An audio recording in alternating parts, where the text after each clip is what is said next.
Welcome to Oh Yeah Disc Golf, where groovy vibes meet funky lines, and we always have good times here in Austin, Texas. Go ahead, smash that subscribe button, and let's get this round started.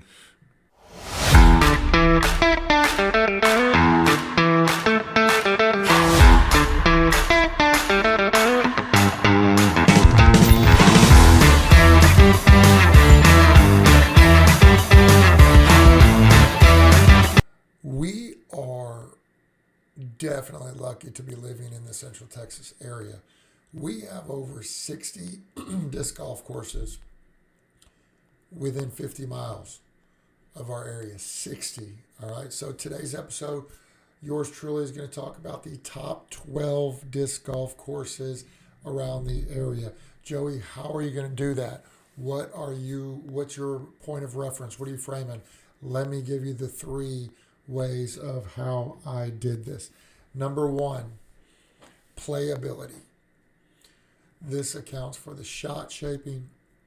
This accounts for is the course, how long it is, how short it is, different types of shots, all that kind of stuff.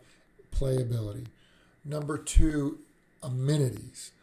Do they have restrooms available? Do they have a putting? Do they have an extra basket? Do they have pros and cons for that, right? Is it in the middle of the park where people are walking across the street and you got to throw over them and you got to wait? All those things play into effect. And then finally, in a little bit smaller of the piece of the pie, if you will, is scenery, right? What kinds of, if you're going to go play a disc golf course, nobody really wants to go throw, preferably in the middle of a field. So what kind of views, and not just what kind of views, what kind of scenery is, how about the scenery once you get there, the scenery when you get back, or you're driving there and you're driving back. So those kinds of three things are all going to be smushed into these top 12 courses. Pitch and putt. Joey, how do you even come up with the pitch and putt ideas? Because there's a lot of variables. One of these has 18 holes and the other ones have only 9 holes. So I can't really say that. But a pitch and putt to me would be the equivalent of I only need a putter. Maybe I need an approach shot and that's it. I can take 2 discs. I can carry them without a backpack and let's just go throw it. And, usually a lot quicker of a round, right? And so that's how I kind of put that down. So number 3, pitch and putt. Little G near Roy G. Guerrero Park in South Austin. Little G is fairly new. I think it's only a couple years old. You can get to Little G as a 9-hole disc golf right in the same park.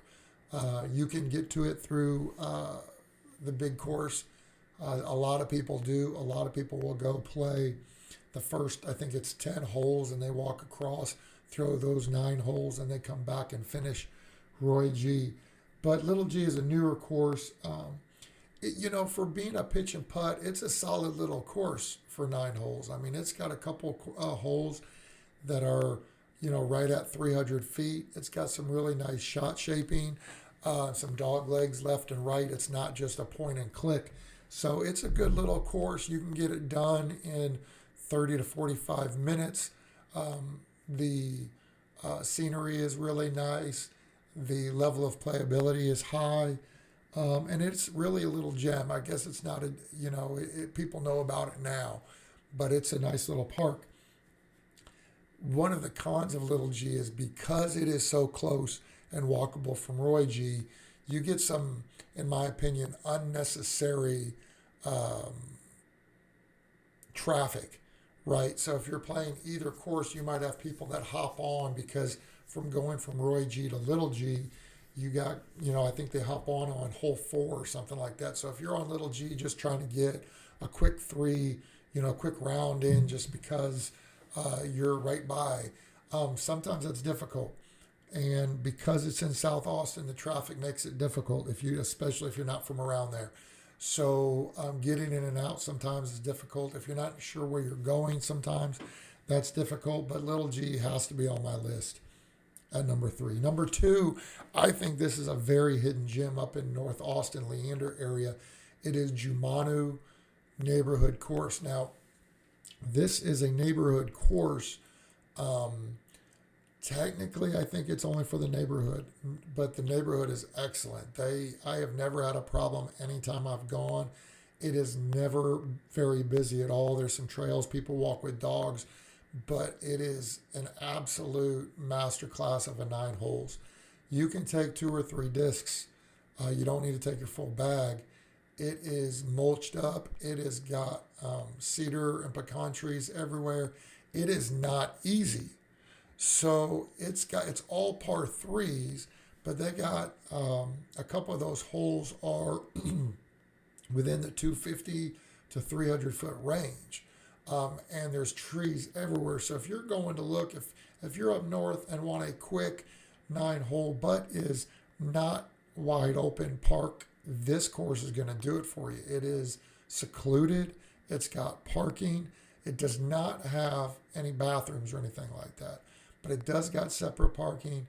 It's got, I mean, if it rains, it handles the rain with all the mulch really well. There's a little small creek running through it, but it is whoever did that. And again, it's a fairly new course, but whoever put that together certainly knew what they were doing with Jumanu. It is a must play. And finally, number 1 hole course, pitch and putt we're talking about. Probably not going to be a surprise, especially in this area. It is the mini course at Flying Armadillo. This is the putt course. You've seen it from everybody from Mason Ford and Valerie Manahanu to Simon Lizotte has been there. Professionals go there. It is an absolute wonderful, I mean, it is the closest thing down here. It is a mini putt course with disc golf, right? All the holes have got some sort of what do you call it? Like small little things. There's a signs. There's a dinosaur on hole 1 that you got to throw around. So it is an absolute awesome play. You can take kids there. It is a super great pictures, great videos. It is really a great time. Flying Armadillo mini course. I must say this about now. I am down in North Austin.